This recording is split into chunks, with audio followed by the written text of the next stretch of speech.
Oronjore chamago ala ni MCA ma East Game Seth Ochieng ogolo siem ne jogo mosebedo ka siayo jodak magwenge go kendo thuogi gi kambi kunyo mula mar Shanti Gold. Ochieng owacho ni gisefwenyo ni jogo ma siayo joket mwandu go giwuondore ni gin joket ne ratich oganda, lakini gin kod paro moro maling'ling. Ka omedo ni ok giwiye gima kamano dhi nyime e area no. Ochieng ne olose kar dak mar Ramula kuno ne oyango ni gidhi chopo e winjruok gi kambino mar Shanti Gold Mining Company ni nyaka gikaw pach jopiny eka chenro makamano odhi nyime.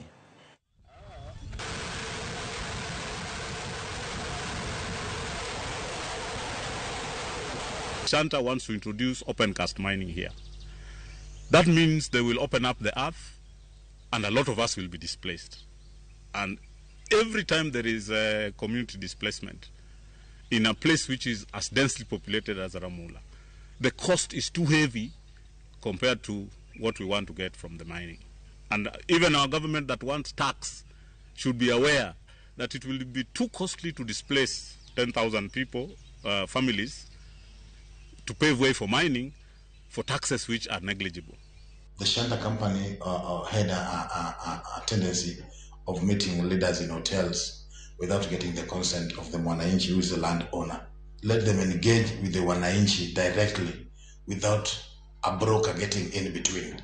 The village elders went into bed with the Shanta, and actually whichever time they meet in any kind of meeting, they get allowance from Shanta. So whoever pays the piper usually determines the tune. Tumekataa hii mambo ya Santa wametutembelea usiku.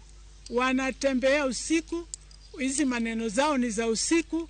Sisi kama kanisa hatutaki vitu za usiku. Joale dho wadh kod jolupo e kaunti ma